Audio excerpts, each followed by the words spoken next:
Esperemos que se conecte la compañera.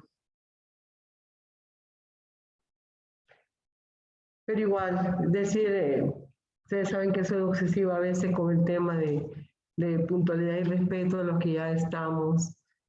Y agradezco pues a la compañera, creo que está ya Wendy, ¿verdad? Enelda. Hola. Hola.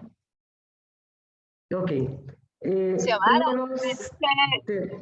me dice Benita que no hay luz ahí en la zona de ella, que por eso es que tiene dificultad de conectarse. Ni con el teléfono. No, porque como es con Wi-Fi. Ah, es cierto, Entonces, ¿no? Eso. sí, entonces que ojalá regrese pronto, dice, y si viene, pues luego se va a conectar. Ok, bueno, igual, decir, son cosas que escapan del mundo humano, este tema de conectividad. No lo sucede en Honduras, no me creo que Panamá también tenía problemas, ¿no? Fíjense que intencionalmente, antes de pedirle a Mario que me coloque la resolución 19, coloqué en el chat una referencia de Siger Johnny sobre un trabajo que está publicado por la editorial Grijalbo, que se llama La mujer en el mundo. Es Atlas de la geografía feminista. Hay reseñas a nivel de Google, ¿no?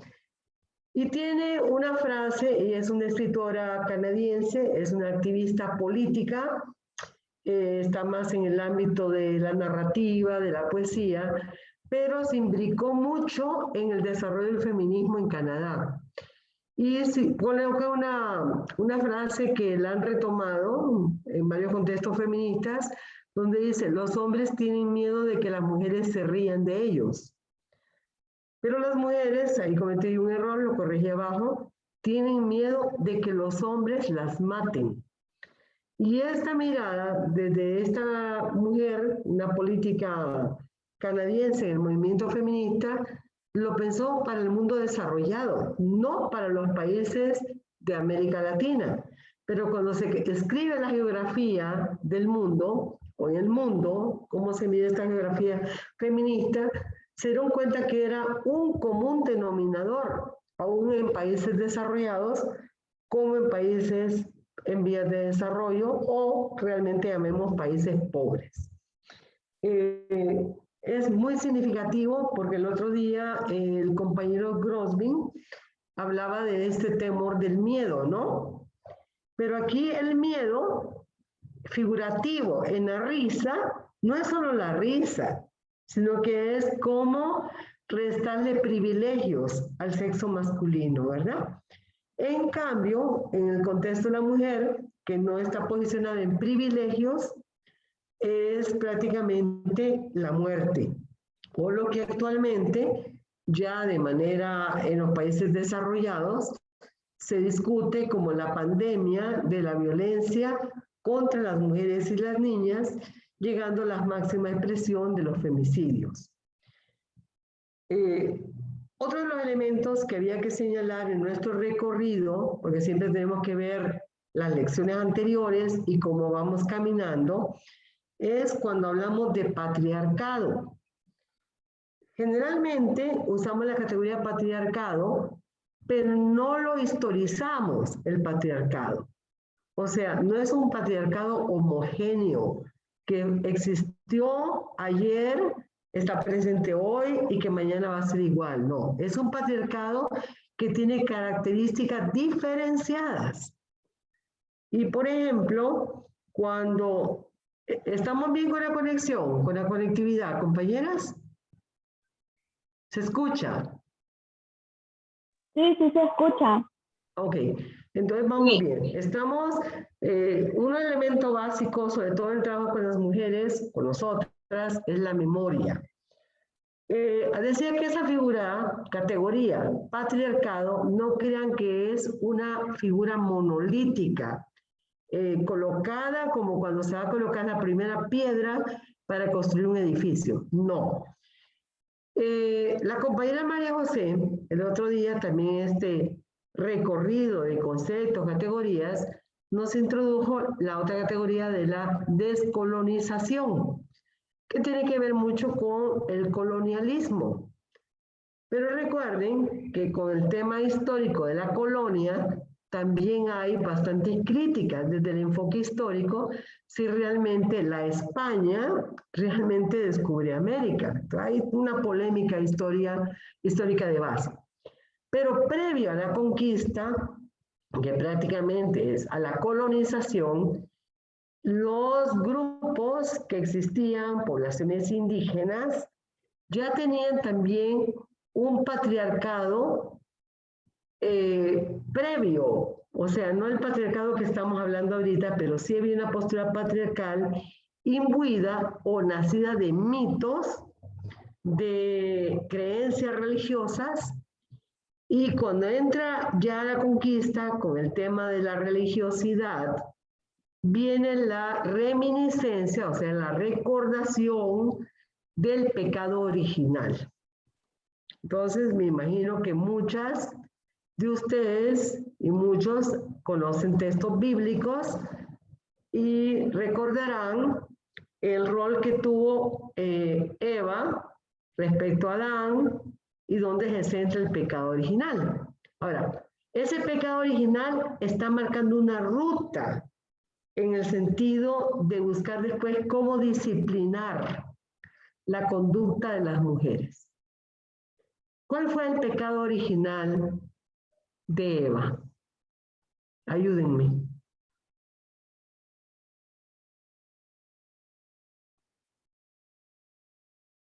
Sería la desobediencia, ¿verdad? Que tuvo sobre la imposición que Dios les dijo que no tomaran fruto del árbol específicamente. Entonces ella rompió ese mandato. Claro. Y entonces, ¿qué toma del árbol? Porque era del árbol del conocimiento. O sea, al final el pecado era que la mujer quería obtener conocimiento. Pero ¿quién tentó a Eva? ¿Dónde se produce la tentación de que Eva tuviese que romper el mandato que el Creador había impuesto?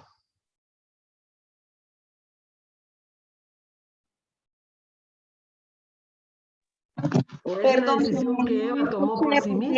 Aquí mi perro me tiene un desorden, lo siento. No te preocupes.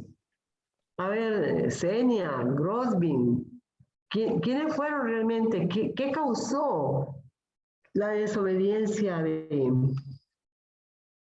Eva? ¿O se le ocurrió a sí misma? Fue la manipulación de la serpiente o el diablo, como. Ajá.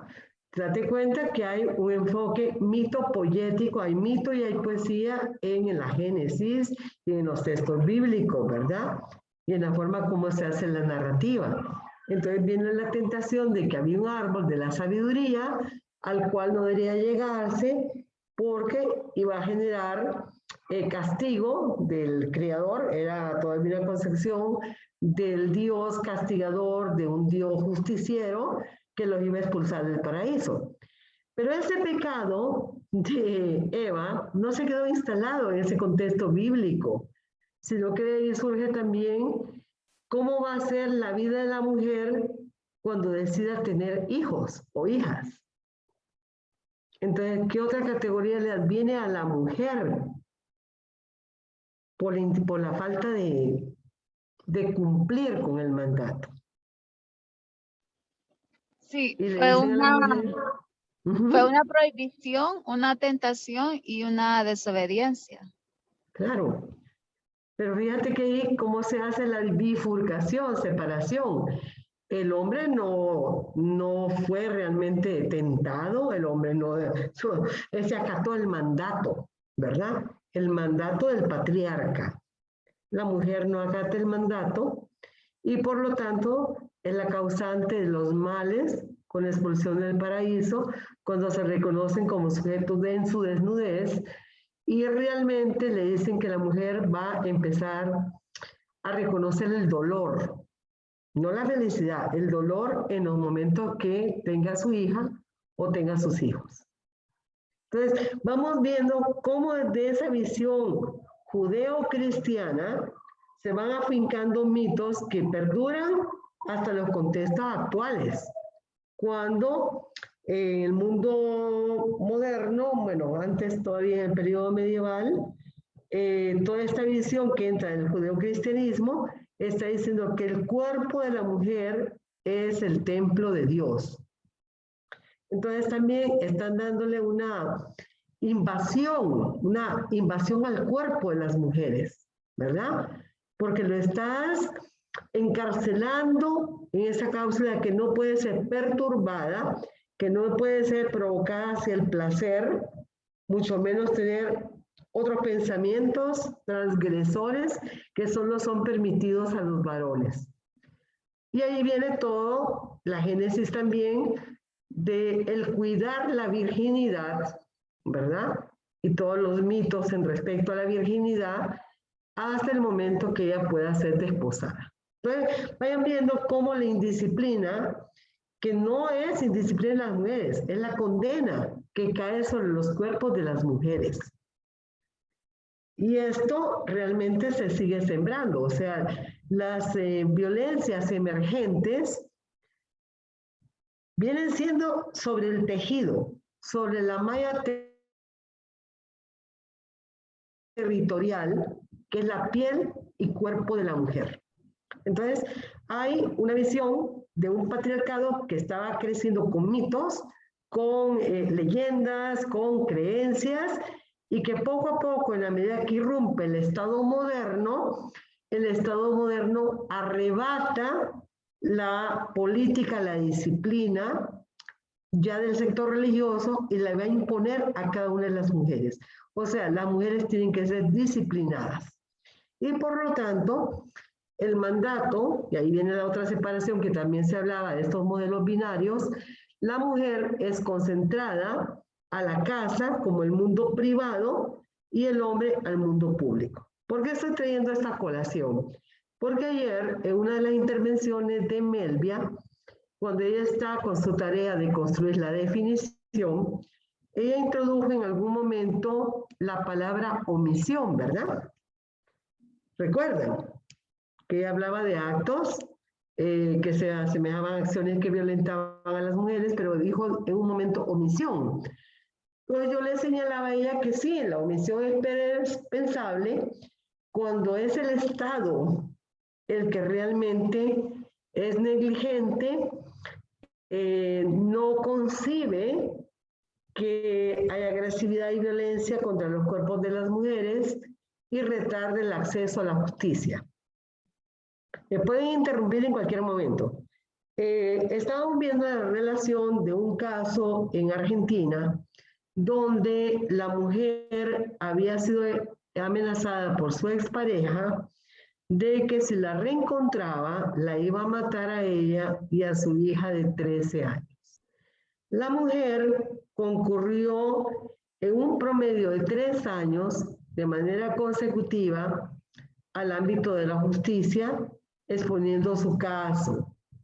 Llega el 4.º año, sigue la señora tratando de que le escuchen, pues, le atiendan la situación que está viviendo, y desgraciadamente la ceguera, la no escucha, culmina en el caso en que a esta mujer y a su hija le encuentra el exmarido y las mata. Entonces, ¿qué fenómeno se está dando? Se generó un femicidio por omisión del Estado de permitir que la mujer accesase a la justicia y le generase la protección, pero una protección real, porque realmente ustedes saben que en Honduras, a casos de denuncia, se han emitido medidas cautelares, pero que las medidas cautelares son más simbólicas que reales, ¿no?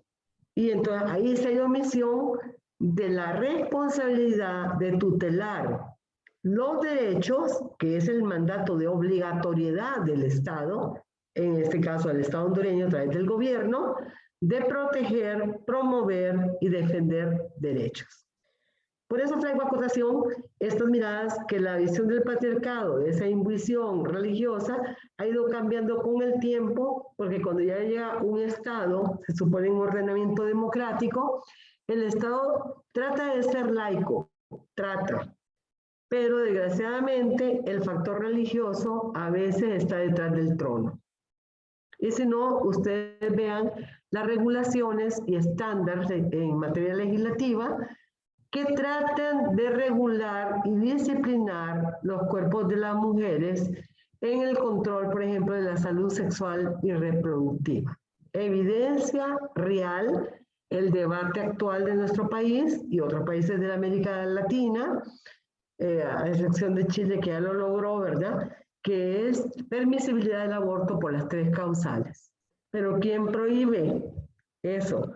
Realmente ahí viene el gran aporte de Rita Segato, esta mujer feminista que tiene libros muy importantes que se van a subir también ahí en el paquete de caja de herramientas, donde ella señala que el Estado es violador. Y no es casual que de ahí viene la canción de protesta de las feministas chilenas, donde acusan que el Estado es violador.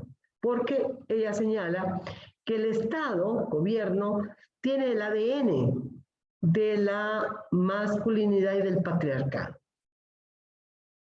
Me quiero parar ahí por si hay alguna pregunta al respecto. No es una pregunta, pero tal vez algo que nos puede llevar a la reflexión, así como dice Rita Segato, que el Estado tiene ADN patriarcal, también se podría preguntar si la Iglesia tiene ADN patriarcal. Yo creo que la analogía es válida, porque recordad que la Iglesia excluye a las mujeres del sacerdocio, ¿verdad? A excepción de la Iglesia Episcopal, que de alguna manera ha permitido, ¿verdad?, que las mujeres asciendan a un rol de, no sé si llaman sacerdotas, o no sé el término, pero sí hay una posibilidad. O por ejemplo, en algunos ámbitos de la teología de la liberación, generalmente han sido hombres, tú misma sabes, en la teología de la liberación, Leonardo Boff, que recordé ahora el nombre, el que te decía, y el otro Dussel, ¿verdad?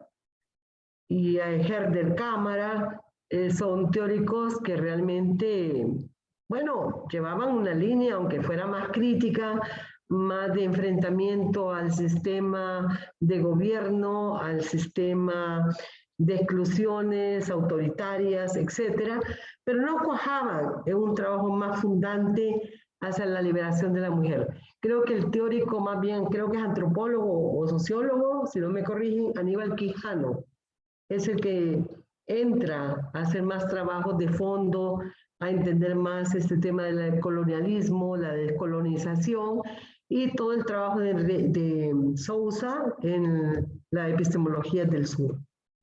Pero eso hay trabajo y ustedes van a tener también una cobertura bibliográfica para revisitarla. Pero sí, volviéndome, la analogía es válida. Lo que pasa es que cuando hablamos que el Estado tiene el ADN del patriarcado, pues realmente estamos pensando que el Estado sea laico y que se ha librado de la separación de la Iglesia, ¿verdad? Cosa que sabemos en historia, el gran debate entre el Estado y la Iglesia, ¿verdad? Y la guerra religiosa, etcétera, ¿no? Que también están presentes en el contexto actual, sobre todo cuando tenés que combatir la blasfemia en los países donde hay estas crisis religiosas, ¿verdad? Con el Islam, por ejemplo. O, bueno, todavía persisten guerras, ¿no? Por criterios religiosos, ¿no? Esto lo quería señalar, sobre todo porque no pensemos que la categoría de patriarcado es una categoría totalmente monolítica, sino que tiene diferentes expresiones según los diferentes contextos históricos. Otro elemento interesante en el patriarcado, y tal vez Ana me puede ayudar en ese sentido, es las cosmologías de los grupos étnicos Por ejemplo, ¿cómo vive la comunidad chortí? ¿Verdad? Donde tienen consejo de ancianos. Parece insólito, ¿no? Pero así es, ¿no? A diferencia de los garífunas, que no tienen consejo de ancianos. Como, por ejemplo, aquí estudiamos más el garífuna y no vemos los misquitos, no vemos los tulupanes, no vemos los tahuacas. ¿Y cómo estamos en la cultura lenca? Por lo menos la que todavía no se ha contaminado de la modernidad y de la posmodernidad. Ana. Sí, en el caso, doña Xiomara, de la cosmovisión lenca, están muy apegados al convenio 169, donde estructuralmente se van por los consejos de ancianos, le dicen el consejo mayor.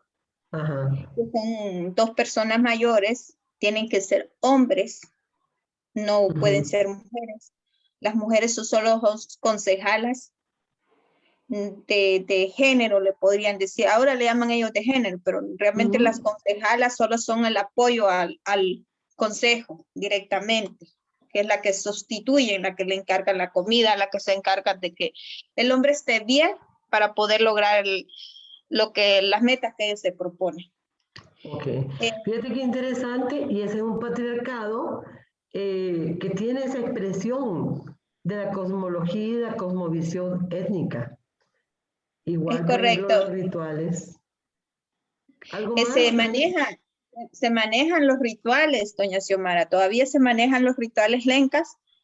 Lo va a ver más el 20 de julio, haciendo el ritual de la gallina, el ritual del cabro, cualquier ritual dependiendo, por ejemplo, ahorita que están en el tiempo de la pandemia, haciéndole reverencia al dios sol, dios luna, se le hace a un ternero, porque la tradición es que cada dios tiene su animal. Entonces se hace los 20 de julio porque como el 20 de julio es el día de Indio Lempira, entonces nativamente estamos hablando del convenio 169, entonces tenemos que seguir las cosmovisiones. Lo que usted decía de la iglesia es muy cierto, todavía se maneja, no se puede contradecir la iglesia en ningún momento. Ellos hablan mucho de lo que es los mandamientos de la ley de Dios. Habla mucho apegado a que la mujer tiene que ser sometida. De hecho, cuando se casan, uno de los consejos fuertes dentro de los testimonios que dan, porque tienen que ir, no sé si 1 mes o 2 meses a la iglesia para poderse casar. Entonces, en cada una de las asesorías le dicen, mujeres, sometésense a sus hombres, que es uno de las reglas de la ley de Dios. Entonces, eso es como muy impregnado en las mujeres. ¿Y la sexualidad cómo se mira, Ana? No se les puede hablar muy, muy deliberadamente en el tema de sexualidad. De hecho, no se puede hablar. Si usted, hay algunos lugares donde usted vaya a hablar del tema de sexualidad, tiene que primero pasar por darle la consejería a los hombres. Y si los hombres lo permiten, pueden ir a darle la consejería a las mujeres. Entonces, no es permitido tan fuertemente.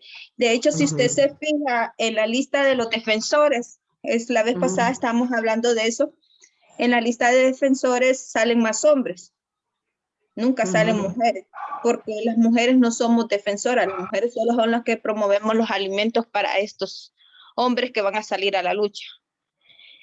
Interesante aporte, porque entonces ahí está reafirmando el rol de la mujer que cuida, la cuidadora, la que atiende. Aquí se reafirma. Es un estudio muy importante porque es el desdoblamiento de la mujer externa de uso para, fíjate bien, de uso para y de abuso de, en este caso, del patriarca, ¿no? ¿Algo más, Ana? Sí, bueno, en el sistema de eso se está trabajando, ¿verdad? Muchas de las defensoras, nosotras estamos, bueno, las que están dentro de las iglesias están promoviendo eso en las catequesis, porque los más pesados son en la católica. Ahorita con el tema de los aborto, ahora se ha unido la evangélica a poder promover, han hecho campañas masivas para que podamos no hablar de temas de esos relacionados a la sexualidad, mucho menos del uso correcto del condón. No se puede hablar de esos temas, prohibido. Y así está un poco tedioso. Yo les decía, una de las experiencias más fuertes mías fue una vez que fui a dar una capacitación, me invitaron a dar una capacitación, fui y la di y era impresionante ver que arriba tenía la línea de hombres y abajo tenía la línea de las mujeres y los hombres me decían, ese tema se habla, ese tema no. Y todavía, de hecho, la semana pasada fui a un lugar que se llama La Tejera, casi cerca de Santa Bárbara, es en Tibucá. Y acompañé y era darle una charla a un grupo de mujeres. Eran 35 mujeres y habían 2 hombres. Cuando empiezo a hablar del tema de sexualidad, viene el hombre y me dice, no, párese ahí. Dígale a las mujeres, me dice así, dígale a las mujeres que también tienen derecho, dice, a no abortar. Tienen la obligación a no abortar y tienen la obligación de rendirle todos los alimentos a sus esposos, dejar de estar alegando tanto. Ay, fue uno de los momentos más impotentes, pero yo sabía que no podía estar alegando porque era la formadora.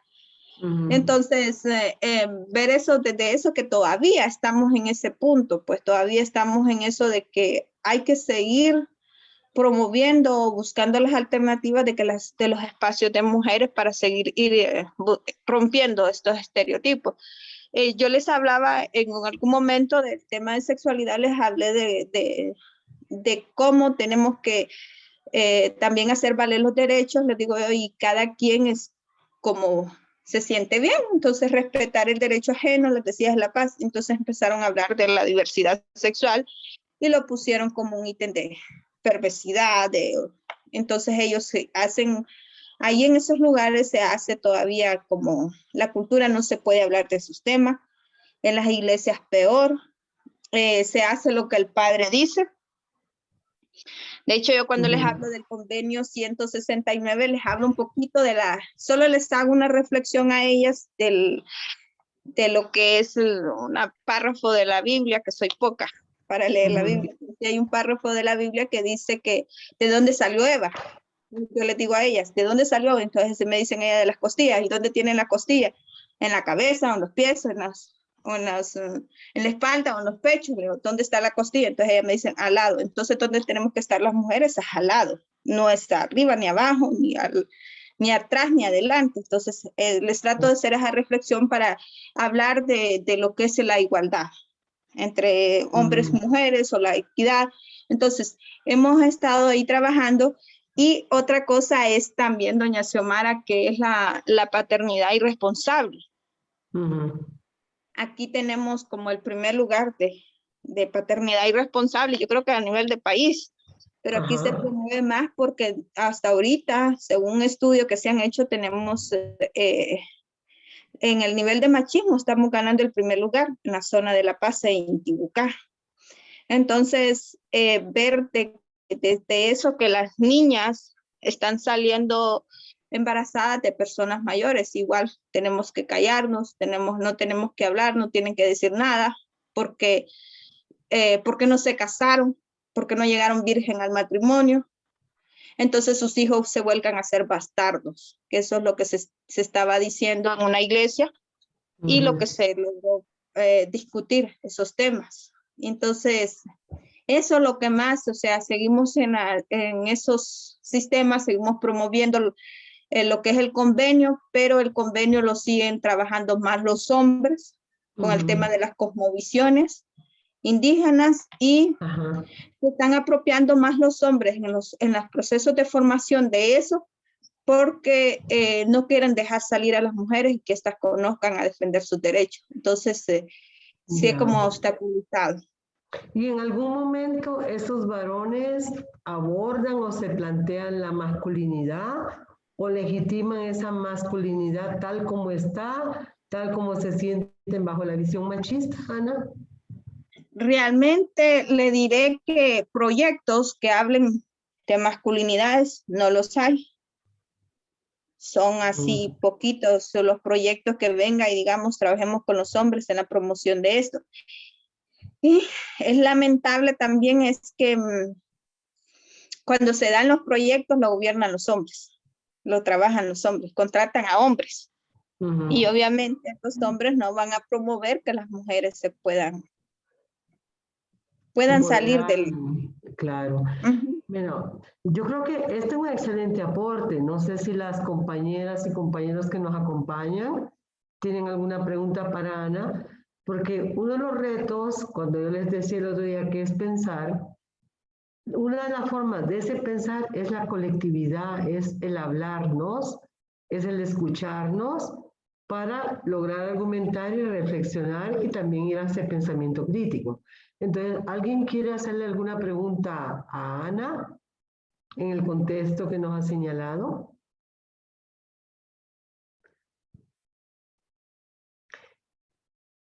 No me dejen sola, es decir, quiero esa participación, sino Gerson, tú como joven, ¿qué pensás? Es muy interesante lo que mencionaba Ana, ¿verdad? De que lo que a ella le indignó, le impactó cuando le dijeron que ella no continuara con el tema, sino que prácticamente le mencionaron de qué hablar. Yo quedé con la duda de cómo lo reformuló ella, porque me imagino que continuó con el tema. Entonces sí me gustaría saber como manera de aprendizaje, porque también me gustó algo que planteó, que hablando bíblicamente, la mujer fue hecha de una costilla, entonces para estar igual. Entonces es muy importante también aprender a ver de esa manera cómo podemos manejar con conceptos bíblicos la igualdad. Pero no creen, a ver, María José, porque creo que ya va a venir un bonito debate. María José. Después Grosvin. Bueno, no, primero quería preguntarle a Ana cuál es la posición de las mujeres, porque ella menciona la posición de los hombres respecto a los talleres sobre que ella les imparte. Entonces me gustaría saber qué piensan las mujeres cuando llegan a dar estos talleres, cuando les hablan de sexualidad, cuando les hablan de orientación de género, y cuando se hace una crítica a la iglesia. Que quisiera saber eso primero y si quiere después abordamos lo de Gerson. Realmente, sí, realmente la posición de las mujeres es, volvemos a ser un poco sumisa. Ellas escuchan, pero tratan de manejarlo de alguna manera más pasiva, negociadora en algunos casos. En otros casos solo nos escuchan y se quedan con la información. Son pocas las que realmente dicen, sí, vamos a retomar o vamos a decir. La iglesia, como les decía, no se puede discutir con el tema, solo se les informa, se les dice y hasta ahí. Pero sí se les dice a quienes lideran los procesos que traten de seguir dándole seguimiento a esas personas que están ahí. ¿Y qué rol tiene la Oficina Gubernamental de la Mujer, que se supone que lleva el lineamiento del INAM, del PIEC, ¿verdad?, hacia estas comunidades? ¿O realmente no las consideran que tengan una voz en particular? Realmente no, doña Xiomara, son pocas. La mayoría son contratadas por políticos. Entonces son puestos políticos. Están más interesadas en otras cosas que lo que realmente se considera que es el cambio. Yo a muchas les digo de las OMM con las que he estado, les digo el tema de que si una mujer está bien, tanto psicológicamente, va a rendir mucho mejor. Entonces, si está muy formada, vamos a tener una mujer empoderada en temas y llena de conocimientos, entonces vamos a tener una lideresa. Pero ellas, hasta el momento, la mayoría se pone como en cómo le vaya a ayudar económicamente, las que Ujú. sí trabajan para la mujer y las que no, Ujú. pues se van a lo que el alcalde les dice.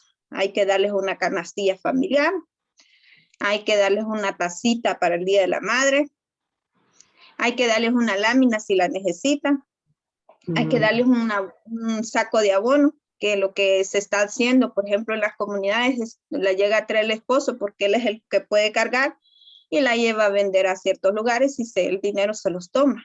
Igual que con las canastas. La canasta familiar es para que la mujer siga produciendo alimentos y siga dándole más al hombre que a las mujeres, que a los hijos, y así sucesivamente. Entonces, de parte de las oficinas, y si hablamos del INAM, pues hay mucho que hablar ahí. Claro. Hay mucho que hablar Pero ha con el sido interesante aporte. Grosding, por favor. Pues, hola, muy buenas noches. Saludos a todos y todas. Ujú. La verdad que ahorita se está tocando un tema que, pues, en lo personal conozco, más que todo en la línea religiosa, conozco bastante bien. Y sí bueno, por ejemplo, trayendo un poquito de lo que en la línea de la historia, cuando comienza a salir, a soltar un poco la iglesia, el espacio o darle espacios a la mujer. En un inicio consideró darse el espacio a la mujer cuando podía barrer la iglesia o cuando podía lavarle el alba al sacerdote. Ujú. Y me atrae mucho el hecho de, y es directamente como una pregunta a Ana, porque directamente los procesos de acá, hasta las contrataciones en las alcaldías, primero son consultados los sacerdotes si es apta o no es apta X o Y mujer para X puesto. Porque en su momento, y más que todo en los pueblos originarios, se da mucho esto, incluso de la experiencia que yo tuve, por ejemplo, directamente en nuestros pueblos originarios, la mujer, y vuelvo, es una pregunta también para Ana, el hecho de si todavía la mujer como tal sigue pidiendo permiso para hablar cuando están los hombres ahí. Igual forma, el hecho de que si todavía, en este caso, el sacerdote, porque desgraciadamente, o sea, ya Ana lo mencionaba, los cursos prematrimoniales que son entre 3 y 6 meses, dependiendo de si el muchacho logra conseguir el permiso con el cura para que le dé 3 meses. Luego de esto, el único que puede acceder al permiso, y no sé si todavía se mantiene también el hecho es el hombre. La mujer no tiene derecho ni a opinar ni a hablar. Y los procesos de negociación hace unos 5 años atrás, cuando estábamos con el proyecto de subregistro, no sé si, bueno, Ujú. nosotros anduvimos en la frontera y nosotros nos encontrábamos con el hecho, en la frontera fue una experiencia bastante fuerte para todo el equipo de los compañeros, porque todavía estaba la preventa o directamente o el hecho de dar dotes por la mujer con la que se quería casar XY miembro de familia. Y era como una venta, incluso en la frontera se da mucho la venta de la menor para que pudiera satisfacer como la necesidad de aquella familia más pobre. Entonces, creo que en este caso Ana sería como la persona más idónea si todavía se da esto, porque desde mi experiencia y lo que yo conocí en su momento es en las alcaldías el cura toma como, se escucha eco. Así te escuchamos. Ok, en las alcaldías el párroco viene y entra el señor alcalde, pero antes de hacer una contratación y antes no existía la oficina municipal de la mujer, consultaba al sacerdote si la mujer era o no era apta para los puestos dentro de la municipalidad. Ujú. Entonces, pues, no sé, Bueno, serían como varias preguntas a Ana, ¿no? sí. Ana, pues me interesa muchísimo porque estamos aprendiendo mucho de tu experiencia, ¿no? Entonces tiene la palabra Ana y después sí vamos a entrar en un debate ahí con ese tema de la religiosidad y la costilla. Bueno, Ana. con lo que preguntaba Grosvin, con el permiso para hablar, pues dentro de los procesos que se han intervenido, no, pero sí para participar en talleres. si el hombre da permiso para que la mujer pueda ir al taller, va a asistir a un taller, a una capacitación o lo que corresponda. Y además sí pudo cumplir con las obligaciones del quehacer de la casa. Si no, no puede participar. Y en relación a la iglesia, no puede hablar si no se da el consentimiento del, aquí le llaman el delegado de la palabra de Dios. Entonces, si el delegado dice, está bien, va a participar los grupos, entonces se participa en algunas ocasiones, en otras no. Las delegadas se vuelven mujeres. Ana, ahorita que mencionas, perdón que te quite la palabra así de abrupto, ahorita que mencionas el término de delegado, en estas zonas se abolió el espacio, o se eliminó en este caso, porque muchos curas lo hacen, es eliminar a la mujer, porque luego en la línea de la historia, cuando se dio vuelta el primero Concilio Vaticano I, Concilio Vaticano II, donde se le dio supuestamente la oportunidad a la mujer de poder participar dentro de la iglesia, limpiando el altar, lavando los trapos del sacerdote, también se le dio como esa participación como delegada de la palabra. ¿Existe todavía o en estas zonas se eliminó? No, siguen existiendo delegados y delegadas, pero estamos hablando que la mayoría de participaciones son de hombres, no de mujeres. Para ser delegada tiene que tener, como ellos dicen así vulgarmente, los huevos bien puestos. Si no, no lo dejan, porque tienen que ir a pelearse con los hombrecitos de los sectores, tienen que ir a pelear con todo el mundo. Entonces no la dejan. Y Ana, una interrupción. Me llama mucho lo que está diciendo Ana, porque fíjense cómo estamos expropiando del cuerpo masculino hablar de los huevos bien puestos, ¿verdad? Y no de los ovarios bien puestos. Entonces vayan viendo cómo este lenguaje también es patriarcal, ¿verdad? Pero es invasor. Es el cuerpo de la mujer no se reconoce como sí misma con su potencialidad, sino que yo le tengo que dotar la metáfora de los huevos. Y esa palabra es muy utilizada para decir que las mujeres sí podemos. Hasta las mismas mujeres a veces la decimos. Sí que yo tengo los huevos bien puestos, dice. Y cuando yo escucho, yo les digo, ¿dónde están los huevos? Sinceramente. Pero realmente sí lo hacemos porque sí lo hacen para determinar que nosotros las mujeres sí podemos lograr algo, un espacio. Entonces, sí hay, volviendo a lo de delegada, sí se sigue, esa es la palabra definitiva que se está utilizando aquí en la zona, delegadas y delegados. Y siempre se justifica el tema del alcohol. O sea, ¿de qué manera? el tema del alcohol, en el tema de la violencia, justificación para la violencia. Okay. Porque mi esposo vino bolo, me golpeó. En la comunidad de X, como se está vendiendo demasiado alcohol, esos son los temas de discusión en las corporaciones municipales, que se está vendiendo bastante alcohol, por eso esa comunidad tiene bastante problemas de violencia hacia las mujeres. Llegó bolo y la violó. Bolo la mató. De hecho, en Intibucá teníamos un caso de un militar que se decía que la mató porque andaba en estado de ebriedad. Y es un atenuante para ellos entonces. Sí, esa es la mayor justificación que se le está dando a ellos. ¿Y en el caso de incesto? También, es que la mayoría dicen, lo está haciendo porque tiene problemas de alcohol y tiene problemas de drogadicción. Pero esa es la mayor justificación, y si se va a las reuniones de corporación, los acuerdos corporativos es ya no tomen, ya no se vende alcohol, ya no se vende esto. Y de hecho, si hay alguna mujer que está vendiendo alcohol, o como le llamamos aquí, chicha, que es la famosa, está vendiendo chicha, y si es una mujer, es torturada psicológicamente. Pero si es un hombre, puede venderlo. Libremente lo puede vender y nadie le puede decir nada. Pero si es una mujer, para generarse sus recursos, hay problemas. Hasta esa diferencia se están dando en la zona.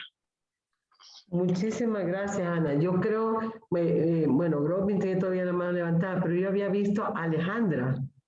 Alejandra, por favor, tómeme la palabra ahí. Hola, buenas noches, Samara. Sí. Bueno, yo referente a lo que estaba escuchando de la desigualdad de las mujeres por parte de la iglesia. Yo, bueno, tuve la oportunidad de ir a una comunidad de ir por la esperanza. Bueno, un pastor me invitó.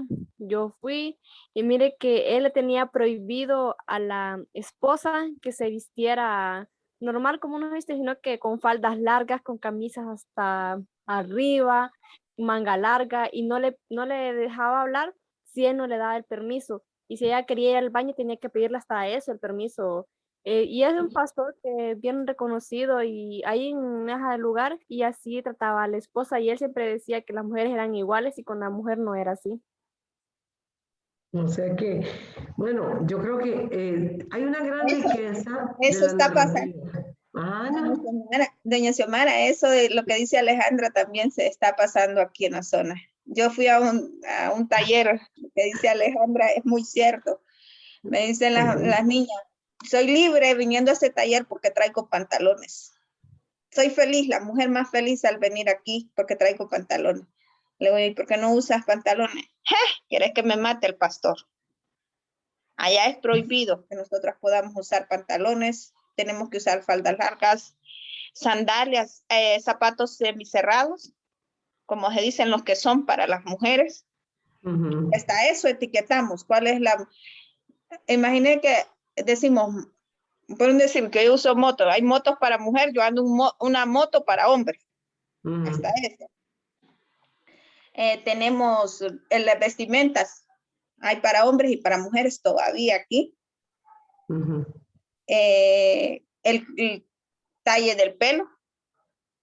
Y uno de los mayores violentadores uno de los, se ha visto el número de mayores violentadores son pastores, los que están en los, como decimos, no los párrocos, porque eso no tienen, bueno, aquí hay algunos párrocos que son padres de veras, ya son padres de familia. Ya. Y no se dice nada tampoco. No se puede decir nada. Aquí lo que hicieron una vez fue trasladarlo para otro lugar, para que la gente no lo linchara. Okay. Y tenemos los operadores de justicia, son los mayores violentadores de eso. Y también los delegados de la palabra de Dios, los hombres.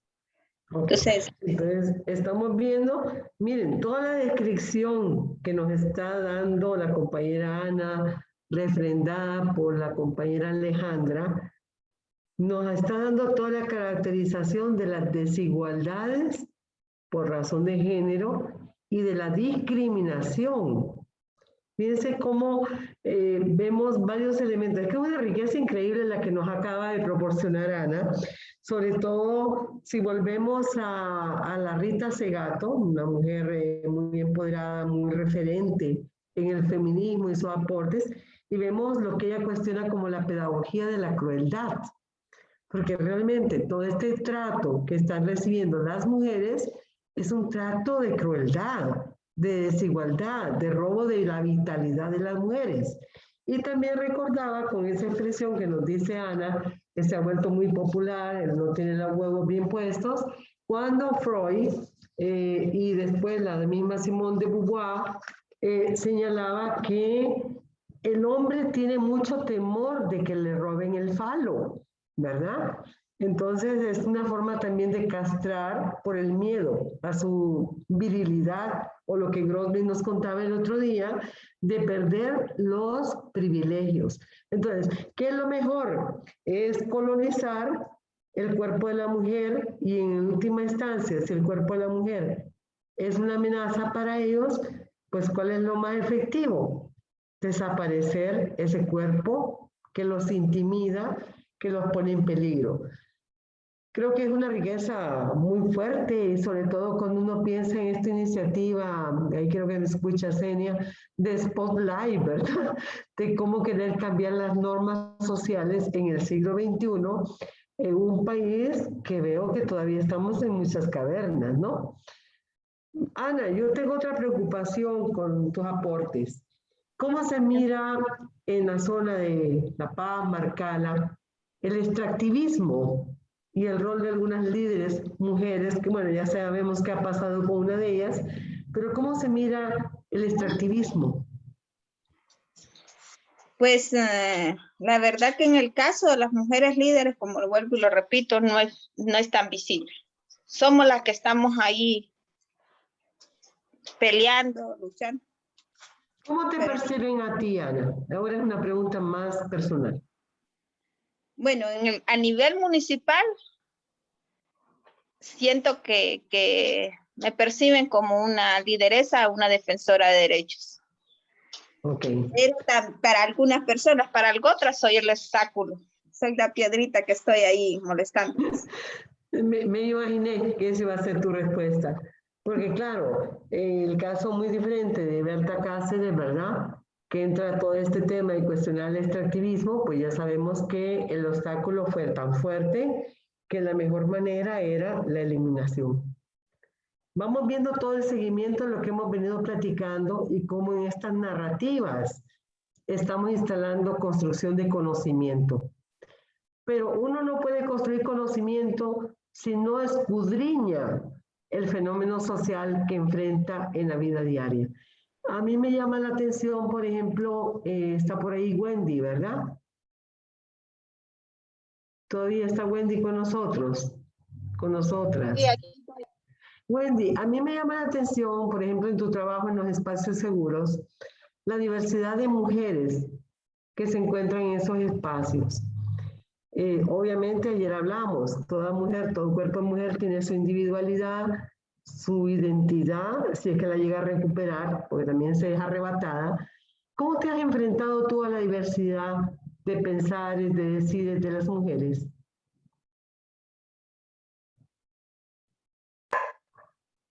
Bueno, sí hay una gran diversidad. Perdón, Xiomara, que este perro No me te tiene. preocupes. Se enojó el perro con la pregunta. Perdón. Tranquila, habla. Es que hoy mi perro está alborotado, no sé qué le pasa. Perdón. Mira, en el espacio nos hemos encontrado diversidad de las mujeres en edades. Cuando te referís a diversidad, ¿a qué diversidad? A esa diversidad de opiniones, de pensarse con mujeres, de un poco a trasladar el escenario que nos contaba Ana, que ya realmente estaba con vuelo originario, esta expresión de la cultura de las lencas y los lencas, y cómo se mira en esa pluralidad que me imagino que vienen de diferentes zonas, en las zonas donde están los bordos, en la zona de Choloma, en La Lima, o se mira demasiado homologado o ustedes no escudriñan más en esos decires y pensares de las mujeres. Bueno, ellas básicamente pues son natas de esa zona, no, de las que tenemos no, solo creo que hay como 2 que han venido de afuera, ¿verdad? Pero en su mayoría son de ahí, de La Lima, ¿verdad? Y de sus alrededores. Ahora, las vivencias de violencia que ellas sufren, pues son casi similares. Yo creo que en ese sentido, el denominador común de que la excusa de que porque están ebrios sus esposos son violentadas se da casi en todos lados, ¿verdad? Nosotros cuando conversamos con ella, bueno, ¿y por qué la maltrató? No, es que dice que esa noche él tomó, o sea, como que la mujer está ya como predispuesta a entender o a querer entender que sufre violencia porque el hombre estaba bajo los efectos del alcohol. O porque no, porque yo no le serví la comida a tiempo, ¿verdad? Cosas así. Entonces al final es como si yo no te sirvo, si yo no te rindo pleitesía, pues entonces yo me gano los golpes. Es como el común denominador yo creo que en este sentido no importa si están allá en La Paz o si están aquí en el Eduardito norte. va a ir. ¿Me podrán? ¿Y Lucía? Lucía sí se queda. Entonces, al final, eso suele pasar, ¿verdad? Nosotros sí, por ejemplo, teníamos un caso de una familia que nos comentaba que no, que estamos viniendo ahorita de las afueras de La Lima, ella y sus hijos. ¿Y eso qué pasó? Pues ya no viven en la comunidad. No, nos tuvimos que ir. ¿Y por qué se fueron? No, porque mi marido metió otra mujer en la casa. Entonces, y nos sacó de la casa. Entonces, para ellas es como de la cotidianidad. Entonces uno le dice, pero ¿y por qué? No, porque ya no le gustó, ahora está con otra.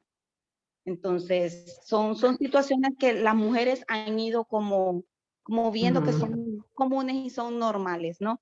Ellas sí han dicho que, por ejemplo, con las intervenciones que se les da, ¿verdad? A través de los talleres, pues ellas han ido aprendiendo un poco a reconocer que las situaciones que la mayoría viven de violencia son violencia como tal, a lo que ellas llamaban, ¿no? Que era normal. Ellas dicen, lo que yo consideraba que era normal, ahora veo que no es tan normal. Pero el problema que ellas también enfrentan es cómo lo hablan, cómo toman decisiones, o sea, qué decisiones tomar, si siguen en ese ciclo de violencia o definitivamente lo abandonan, ¿verdad? Entonces, para ellas no es sencillo tomar una decisión de esas. Y luego, también no han escuchado mucho apoyo o mucho eco de las autoridades cuando ellas han puesto una denuncia. Por ejemplo, para ellas es complicado llamar a un policía porque viven en una zona de territorio 18. Entonces, si ellas llaman a un policía o un familiar llama a un policía, pues ellos ya entran en conflicto con la Mara de turno, ¿verdad? Porque es prohibido, la Mara les tiene prohibido poder alertar a un policía por las razones que sean. Entonces, imagínate si una mujer está siendo violentada, o sea, al final tiene que aguantarse porque no puede recurrir a las autoridades. Qué difícil, ¿verdad? Todo este entramado que estamos viendo en nuestro país. Eso me lleva a entender con ustedes dos categorías que son complementarias, la violencia instrumental y la violencia expresiva. Fíjense cómo la narrativa de ustedes contribuye a definir una violencia instrumental que utiliza el cuerpo de la mujer para satisfacción de deseos, de cuidado del hombre, pero al mismo tiempo expresiva en el maltrato, en exclusión, y eso sacarla de la casa y únicamente porque hay una sustitución de otro cuerpo femenino, ¿no? Pero también, por otro lado, preocupa el concepto de dolor y lo que creo que se reafirma nuevamente lo de la pedagogía de la crueldad, cómo vive el dolor la mujer, cómo vive el abandono, la soledad, y también podríamos pensar cómo vive el duelo. Cuando le arrebatan una hija, le matan una hija, secuestran una hija o su hija entra al mundo de la trata de personas. O sea, ven la complejidad que va teniendo y cómo la violencia tampoco no es un concepto cerrado, sino que además de lo que nos hablábamos el primer día, creo, las diferentes expresiones de violencia, la violencia simbólica, la violencia patrimonial, bueno, toda la gama de violencia, pero poca gente tematiza este aspecto expresivo e instrumental de la violencia. Lo del extractivismo, no sé obviamente, ¿sí? ¿Dónde se puede sumar, o sea, cómo podemos categorizar a esta violencia de los grupos organizados, los antisociales, ¿no? Los grupos de Mara, que no sé ni cómo llamarles, si antisocial pero que también para ellos, para ellas es una limitante seria, incluso hasta en el desplazamiento, incluso hasta en la cuestión familiar, ¿verdad? Porque suele pasar que sus parejas o simpatizan con la Mara, o están dentro de la Mara, o sus hijos están dentro de la Mara, o la suegra o la cuñada tiene un marido marero y entonces se sienten amenazadas no solo por sus parejas, sino también por el entorno. Y cómo ellas no pueden, ¿cómo te digo?, expresarlo, ¿verdad? Por ejemplo, Exacto. una intenta desarrollar actividades dentro de la comunidad o cercana a la comunidad, porque si uno quiere llevarlas a otro entorno, a otro lugar, pues es difícil, ¿verdad? Porque tal vez en el otro entorno es territorio MS y entonces ya entra en conflicto que no puede entrar por aquella zona. Entonces, Claro. Fíjate que eso que está planteando... dificulta bastante. No, Dificulta eso que está bastante. planteando son lo que todos. se llaman las nuevas formas formas emergentes de la violencia. Y también vuelvo a citar a Rita Segato, ella tiene las nuevas formas de guerra y el cuerpo de las mujeres. Pero también uno podría recurrir a revisar lo que pasó en la ciudad Juárez, ¿verdad? En México. O sea, toda esa muerte bárbara, ¿verdad? Una barbarie, ¿no?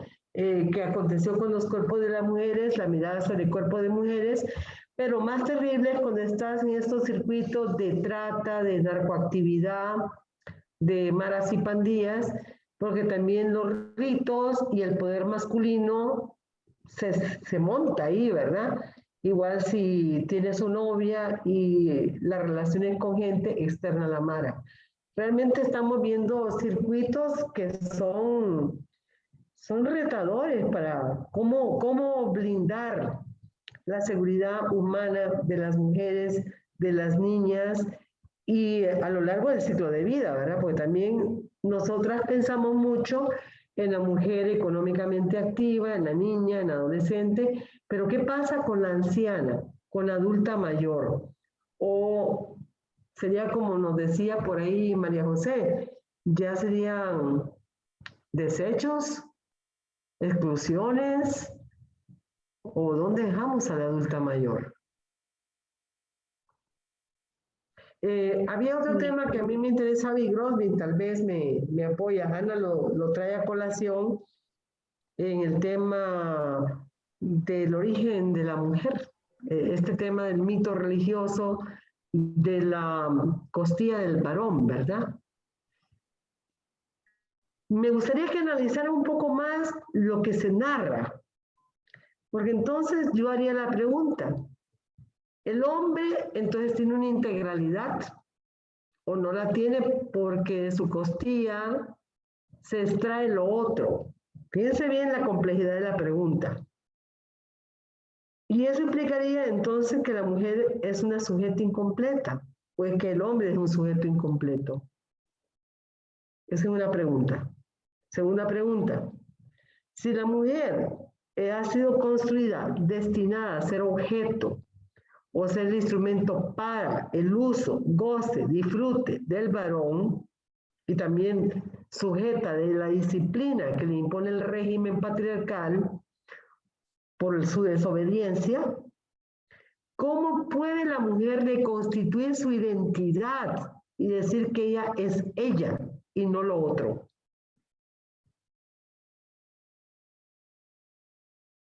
A ver, porque realmente sí me preocupó un poco esa afirmación de si vengo de la costilla, entonces estoy en un nivel de igualdad, pero realmente eso es como cuando te preguntan cuáles son las vocales y vos decís, la A, la E, está contenido en el conjunto de las vocales. Entonces yo estoy contenida en el cuerpo del hombre. ¿Me comprendieron la complejidad de la pregunta? Sí, Xiomara, Uh-huh. le pedí permiso a Grosvin para entrar antes que él porque me había quedado con el comentario a lo que dijo Gerson. Ajá. Y creo que volvemos al tema del, creo que fue el primer día hablando sobre la realidad, qué es la realidad, y va de acuerdo a las experiencias y aprendizajes que tenemos en todo nuestro recorrido de vida. Entonces, yo tengo una perspectiva totalmente diferente a la de él. A mí me parece de que el hablar de que la mujer viene de la costilla del hombre es como, a mí me parece, ¿verdad? Que nos, nos, nos deslega o nos manda a una posición inferior. Y, espere, Gerson levantó la mano, no sé si. No, continúa tú, después va a seguir Gerson.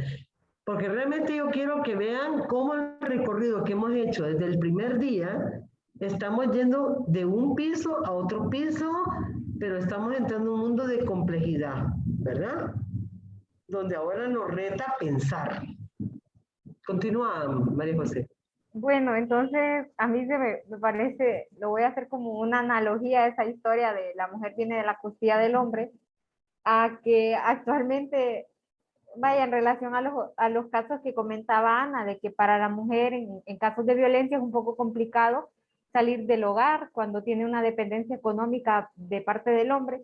Entonces, a mí se me hace de que eso viene de la costilla del hombre, se sostiene gracias al hombre. El hombre la dejó hablar, la dejó ir al baño.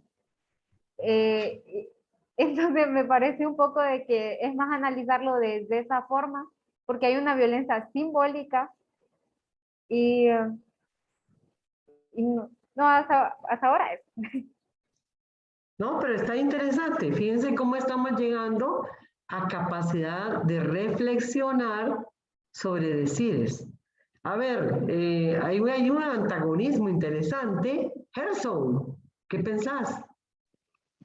Sí, solo aclarando lo que yo mencionaba, y por eso era como una consulta a Ana, que cómo ella lo pudo reformular, ese argumento de la costilla de que la mujer salió de la costilla del hombre, como un nivel de igualdad.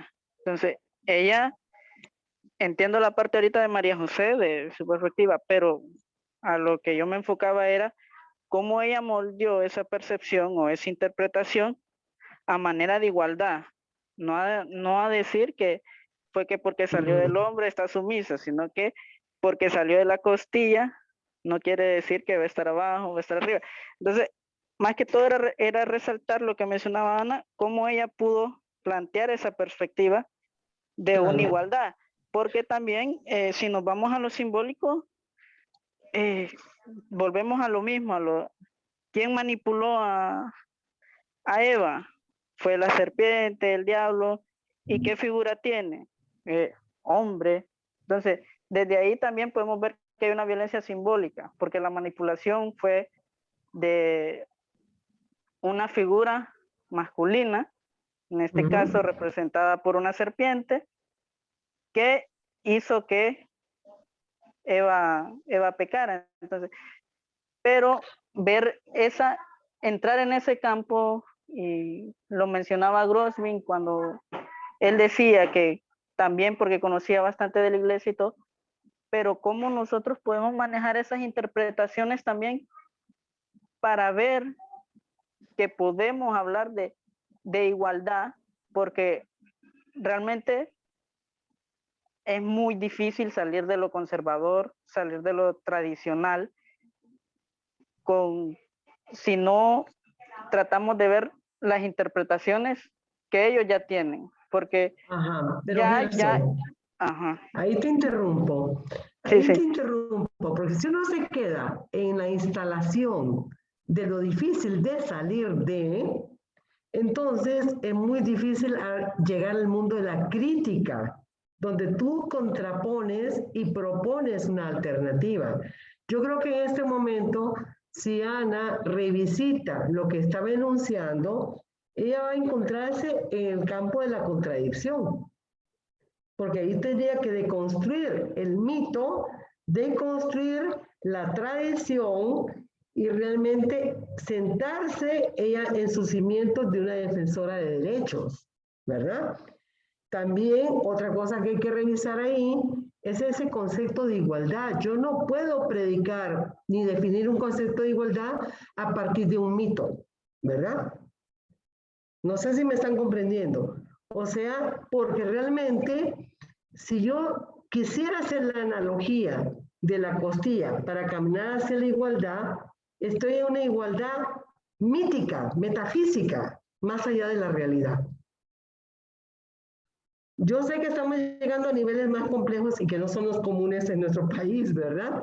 De contrastar lo que decimos, lo que vemos, lo que oímos, lo que parece que debe ser siempre así y no de otra manera, ¿verdad? Entonces, esto nos enfrenta a otras categorías. ¿Ves? Aquí, por ejemplo, vimos claramente la desigualdad, la inequidad, la crueldad, el sentido del simbolismo patriarcal, los privilegios del patriarcado. Pero en ningún momento estamos viendo alzar la voz de una mujer que está descontextualizada, que está sujeta a la instrumentalización, que está sujeta al castigo, a la política, a la disciplina. Hay que disciplinar a la mujer para que no sea irreverente. Cuando las chicas le dicen a Ana... Sí. Xiomara, pero también eso, también cada una de nosotras tenemos que ir haciendo esos cambios dentro de la iglesia, porque si nosotras seguimos con la sumisión, ¿verdad? Esto no va a cambiar nunca. Entonces, por ejemplo, yo digo en mi caso, ¿verdad? Yo soy divorciada y normalmente la iglesia a una mujer divorciada no le permite tener, ¿cómo le dicen ellos? Como privilegios, le pueden llamar, ni siquiera puedes tomar la Eucaristía, pero a mí no me importa, o sea, yo voy y el sacerdote sabe que yo soy divorciada, o sea, yo me paro y yo voy a tomar la hostia, es mi derecho. Claro. Entonces, igual yo participo en los grupos, igual yo hago las lecturas, o sea, a mí... ¿cómo te digo? No soy tan eclesial, o sea, en ese sentido soy un poco más irreverente, si se podría decir, ¿verdad? O sea, yo respeto la autoridad de los sacerdotes y todo, pero siempre y cuando respeten mi derecho. Exacto, ¿no? Respeten mi derecho. Y al menos en la parroquia en la que yo estoy, aquí el párroco es muy abierto, incluso en el tema de corrupción, en el tema de así, él es muy abierto y sus homilías son muy fuertes. Ya. Y sacude mucho, incluso él es uno de los que vive llamando a las mujeres a que sean más activas, de que muestren un mayor protagonismo, porque él dice, bueno, aquí no estamos llenando solo de hombres, ¿y las mujeres qué pasa? ¿Y por qué no están participando? ¿Y por qué no hay más delegadas? O sea, él vive insistiendo. Entonces yo creo que no es toda la iglesia, ¿verdad? Tampoco. No son todos los sacerdotes, hay de sacerdote a sacerdote. Y sí, yo sé que en algunas comunidades pues es mucho más difícil, pero que no hay, o sea, no es que la iglesia esté en contra del condón, por ejemplo. O sea, no es eso, ¿verdad? Ellos, ¿cómo te digo? Ellos tienen miedo al libertinaje del uso del condón, así lo llaman, pero que cuando yo he educado en parroquias y yo he hablado del condón y yo he hablado de prevención y he hablado un montón de cosas, incluso de prevención de embarazo en adolescentes y todo, y he dado charlas también a padres en escuela de padres y de la iglesia, y hasta ahora, bueno, gracias a Dios, hasta ahora no ha habido un sacerdote que me diga, mire Wendy, no hable de tal tema. Entonces, no sé. Tal vez ahí hay una diferencia interesante, Wendy, que ya cuando estábamos abordando a Ana, estábamos viendo ya una cosmovisión muy imbuida del pensamiento lenca. Acá en el contexto tuyo hay una pluralidad, hay más multiculturalidad, ¿verdad? Doña Xiomara, ¿sí? En el caso de para contestarle a María José y al compañero, ¿por qué lo dice? Bueno, lo estoy analizando como usted dijo, en muy cierto estado de por qué lo dije, pero mi justificación puede ser de que hay un gran debate. La iglesia aquí no propone, impone. La compañera Gracia, ¿verdad? Es una de las tantas que creo que ha luchado contra la iglesia y que eso es un paso a paso, no es algo directo y rápido. Entonces aquí estamos enfrascados, todavía estamos en ese proceso de querer generar cambios, que es difícil. Entonces hubo un momento de discusión, de debate, Entonces había que buscar la forma de callar a los hombres. Salomónicamente, yo entendí ahorita. Y de estarnos dando duro, o sea, de estarnos diciendo, no, mandamos nosotros y mandamos nosotros. Entonces, esa fue como una metida de escape. Tenemos que salir de esto y no hay otra forma que... Y salió efectivo, se quedaron callados, no supieron qué contestar. La verdad, no supieron qué contestar. Bueno, eso es interesante, que tú estás consciente que lo hiciste como una salida salomónica y que al momento ahorita que nos estamos escuchando, que estamos repensándonos, que estamos viendo cómo reconstituir nuestra identidad como mujeres, no fragmentadas. Porque el problema es que cuando te usan o cuando el pedazo de pollo mayor debe ser para el hombre, y si acaso queda una grisma para la comida de la mujer, entonces te das cuenta que realmente es una mujer enajenada, una mujer cuya identidad se arrebata. Pero me gusta, ¿verdad? Porque tu reflexión lleva a que en ese momento había una salida salomónica y realmente, aunque sea un argumento falaz, inválido, funcionó, ¿verdad? Porque peor hubiera sido una guerra de guerrillas ahí adentro. Pero lo que sí me interesa es que al momento de nuestra plática, el día de hoy, estamos viendo las trampas que tienen, ¿verdad? Las tradiciones, las interpretaciones, aún bíblicas o a veces muy manoseadas por gente que agarra un parlante y empieza a predicar en la calle. Y que a veces yo me pregunto, ¿entenderá lo mismo que está predicando? ¿Verdad? O sea, hay mucho tejido en esto, ¿no? Pero que es evidencia entre la participación de Wendy, el mismo Gerson, Brosbin, María José, que el debate está presente, que la argumentación crítica cada día es un tejido que tenemos que seguir hilvanando y generando carácter, porque también si la mujer no se sale de la sumisión, de ese encaje del disciplinamiento, pues las políticas en Honduras, las políticas que rigen la salud sexual de la mujer son disciplinarias, son correctivas. Es una cosa tremenda, ¿no? Las desigualdades en cómo normar la actividad sexual de un niño de 12 años y a la mujer a los 14. ¿De dónde sacamos eso, no? O sea, es tanta desigualdad, pero caminando en la temática, porque lastimosamente la lectura ustedes la van a tener que hacer, yo creo que van a ir tejiendo ya ideas sobre qué ensayo van a escribir. Y tienen muchas vivencias muy ricas, que esa es la riqueza de la oralidad, pero de la oralidad pasar a la escritura, porque en la escritura también hay un desprendimiento de ustedes, entre el hecho que van a narrar y la mirada que van a posicionar sobre el hecho que van a narrar. Espero no estar confundiendo.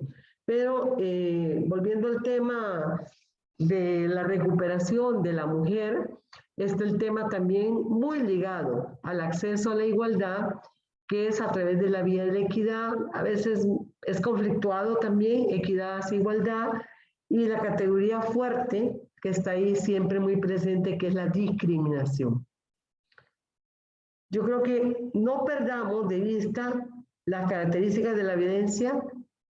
La definición, ayer hablábamos de la convención, que todavía no hemos llegado ahí, veo que el tiempo, pero sí todavía tengo tiempo. Y la forma instrumental de la violencia, la forma instrumental y expresiva de la violencia, el modelo disciplinario, lo que Rita Zagato nos habló del ADN del patriarcado en el Estado. Sería muy bueno que escuchen esta música y el texto de las chilenas que llegó también a nuestro país, ¿verdad? El Estado es un Estado violador, y analizar la letra. También sería un bonito ensayo de analizar las letras de lo que circula en una América del Sur que quiere liberarse del patrimonio de la mujer blanca, de la raza, etcétera, que no significa anularla, sino que reconocer que hay otras interseccionalidades, sobre todo cuando hay mestizaje, cuando hay mujeres negras. Qué lástima que hoy no se pudo conectar Benita, porque me hubiera encantado que nos contara ella la contextualización del mundo y la cosmología garífuna. Tal vez hay otra oportunidad, pues sería también un cruce desde una antropología cultural, conocer los diferentes escaños y miradas. Por ejemplo, hay cosas que llaman la atención, yo no tengo el conocimiento de ello, pero por eso está la conversa. El tema del luto de las mujeres cuando hay pérdida del que es el proveedor, cuál es la situación en ese contexto, cómo se vive la soledad, cómo se vive lo que les hablaba antes, el abandono, la desesperación, etcétera, en los cuerpos de las mujeres. Cómo la prensa, creo que temprano yo hablaba con María José, cómo la misma prensa cuando va a cubrir la escena de un crimen, cuál es la fotografía que hace del cuerpo de una mujer y cuál es la fotografía que hace cuando han asesinado a un varón. Entonces yo no sé si han visto las diferencias, cómo se narra la noticia, a veces con demasiado morbo, delitos, crímenes pasionales. Ana decía, pues la justificación del alcohol por ahí, ¿verdad? La mujer provocó la ira, el enojo, y obviamente es indisciplinada y por lo tanto hay que castigarla. Recuerden cómo se cuestionaba en el antiguo Código Penal, hace muchos años atrás, la justificación de la muerte de la mujer se le encontraba en el hecho con otro hombre, ¿no? Una infidelidad que sí se castiga, pero la otra infidelidad que es permisible, ¿no? O sea, hay mucho en el contexto de la cultura, de la costumbre, y obviamente la costumbre también va generando normas y patrones que pretendemos naturalizarlos. Igual, el surgimiento de la categoría de género, como una categoría analítica, también tuvo su sesgo. A veces quererlo matricular solo al tema de las mujeres y olvidarse del contexto de la realidad que convive un mundo social, hombres, mujeres, en su ciclo de vida. Creo que este capítulo podemos ir, a ver, tengo a Alejandra y después María José. Yo quería compartir un caso que, bueno, que la muchacha me lo comentaba porque estábamos en una reunión de la violencia y ella decía que, bueno, cuando llegó como 3 veces que el esposo la golpeó cuando estaba bolo y ella decía, por eso es que me golpea, llegó a pensar ella. De ahí dice que a la 4ª vez que ella no aguantaba que la golpeara, lo que hizo ella fue agarrar una raja de ocote y cuando ella le quiso pegar, ella le dio 2 toques y lo dejó quieto. Entonces el hombre dice que totalmente cambió, dice que le dijo, tenés razón, es feo que lo golpeen a uno, dice, y ahora si él le quiere pegar, dice que ya también no se deja porque ya no aguantaba ya de sufrir violencia. Bueno, menos mal que tuvo una reacción de positividad el sujeto y no la agredió de otra manera, ¿no? Pero son relatos que pueden suceder, ¿no? María José. Agregar un poco a lo que usted mencionaba sobre la exposición de los cuerpos, que no es una práctica nueva, sino que era muy común hacer los linchamientos en el tiempo de la Santa Inquisición en público. Y Sí, se invitaba al público, hoy vamos a asesinar a la bruja esta. O, y así, no sé por qué, de otras razones. Y actualmente es bien curioso porque lo exponen y mujer muere asesinada por andar sola en la calle o por andar en minifalda, pero en la connotación que tiene ese mensaje o la narrativa de la noticia es, si vos haces lo mismo, te va a pasar. Entonces a mí me parece que por eso lo siguen reproduciendo, porque es como una amenaza a las mujeres que, o por eso vienen mujeres de la vida loca, de la noche alegre. Sí. Ese tipo de comentarios, entonces lo que son, a mí me parece una amenaza, una advertencia. Pero es disciplinar, fíjate bien. Ahí Michel Foucault tiene toda la razón en esta forma heteronormativa de la vigilancia y el castigo. Porque si no, hay caos, ¿verdad? Y a un sistema patriarcal no le interesa que haya entropía, es la analogía de generar perturbación o caos en el sistema. El orden patriarcal tiene que ser blindado. Y entonces quien se oponga al blindaje del orden patriarcal prácticamente estorba. Y entonces, ¿cuál es la conclusión? La expresión mayor de la violencia, el femicidio y el feminicidio, como lo estamos viendo ahorita en los contextos de la defensa de los territorios y sobre todo el tema de contra ¿cómo se llama esta cosa de lo de Berta Cáceres? De las compañías que quieren Extractivismo. encauzar. Sí, extractivismo, pero está también el otro concepto. Se me escapó ahorita. Que es el gran debate, hidroeléctricas, ¿verdad? Toda esta generación que tiene un sentido de rentabilidad más vinculado a la ganancia que a la ciudadanía o a la humanidad, donde el mismo garantía constitucional de derechos, que el fin supremo es la persona humana, pues desaparece realmente, ¿no? ¿Ves? Entonces yo creo que el tejido que hemos hecho desde la narrativa está permitiéndonos entrar a otros capítulos, que es también cuál es la estrategia. Por ejemplo, Marcela Lagarde, una mexicana feminista, también aportaba, y creo que Celia Amorós también, que el mundo privado es también político. O sea, que ese encerramiento de la mujer en la casa, de la cuidadora de la familia, de la reproductora, no es neutral, es político.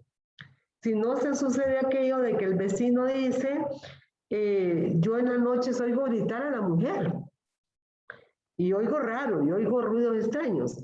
Y le dice, pero entonces, ¿por qué usted no llamó por teléfono? Porque después hubo un crimen. Es que eso son cosas de pareja y en las cosas de la vida íntima de la pareja nadie se mete. Entonces te das cuenta cómo se encapsuló a la mujer en ese mundo carcelario, reitero la palabra, que es lo que me narraba Wendy cuando está la amenaza de las nuevas violencias emergentes de maras y pandillas que te encapsulan. Entonces uno preguntaría, ¿será la estrategia comunitaria de la sororidad alguna alternativa para salir del encarcelamiento? Una pregunta. Segunda, Wendy el otro día señalaba este tipo de educación que más va al individualismo y sobre todo en contexto de COVID hace una cápsula del sujeto individual en un aislamiento y en una petrificación no de conocer, sino que de lo que le quieren imponer que debe saber. Entonces, preguntamos, ¿será con la comunidad, con los lazos comunitarios, estrategias plausibles para romper con el círculo de la violencia? Tal vez Wendy con su espacio, con todo el trabajo de espacio seguro, ¿verdad? Puede ver un poco más allá de lo que yo estoy viendo. Yo No creo sé que si está... Sí. creo que sí, solo que no es algo que se haga